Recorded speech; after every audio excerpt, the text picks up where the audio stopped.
Welcome to It's Your Life, Have It Your Way. This is brought to you by Growth Unlimited as in combination with Larson Family Enterprises, LLC. Hi, I'm Jeanette Larson, your host, and today we're going to be talking about crisis fatigue. Crisis fatigue is a situation that we are running into as a result of the COVID-19 crisis. It's has some similarities to a mental health disorder called post-traumatic stress disorder, but it doesn't fit the total criteria for diagnosis as post-traumatic stress disorder. Let's face it, living in 2020 has not been a delight. We've been inundated with wildfires that ravaged an entire continent, the arrival of murder hornets threatening our native ecosystem, a global pandemic, economic distress and uncertainty, and political and social unrest, and the list goes on. We are all living in a complete state of upheaval, struggling with the massive changes that we're experiencing. And just think, it's only the beginning of July. It's normal under these circumstances to be feeling a mixture of rage, exhaustion, despair, disgust, desperation, hypervigilance, and grief. Most frustrating is that because of the circumstances we live in being beyond our control, we feel helpless to make the changes that will alleviate the pressure. The combination of these emotional responses, when coupled with the physical stressors caused by the events of the past few months, have created a condition that we call crisis fatigue. According to experts at the CDC, the effects of crisis fatigue point to an increase in anxiety and depression among people in the US and the world. And when people are under pressure, stress levels increase. This in turn causes us to look for ways to alleviate the pressure to allow us to return to our personal state of homeostasis, which is defined as the conditions we're used to living in and that provide a sense of emotional stability and sense of safety to allow us to function day to day. When we're powerless, as in today's pandemic and social conditions, to make the changes that will decrease our stress, we begin to seek other ways to alleviate that pressure.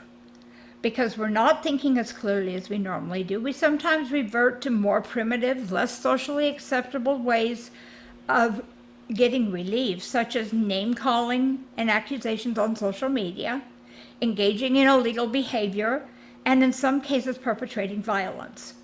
Conversely, some of us try to disengage by using strategies like withdrawing from the situation and refusing to address the issues that are involved. We isolate ourselves from other people and refuse to communicate, or we develop veiled cries for help that are often not recognized by the people that could help us. These are some of the things that are showing up on social media right now, particularly from adolescents. A cry for help, according to mental health professionals, could include things like comments on social media to the effect of, "I had waffles for breakfast this morning," or things like, "Oh, it slipped my mind." But basically innocuous statements that don't really have a whole lot of weight concerning what's going on in that person's day could be considered veiled cries for help. Rather than providing the security we need to feel our lives are stable and in control, the result of engaging in any of these activities I just talked about, or in sending out veiled cries for help that may not be recognized, just tends to further the alienation that we're feeling from the connections that traditionally have allowed us to live with a sense of security. This exacerbates increasing levels of the same types of activities in an effort to regain that homeostasis, and a never-ending cycle of despair evolves, which leads us into states of real anxiety and depression that can become life-threatening.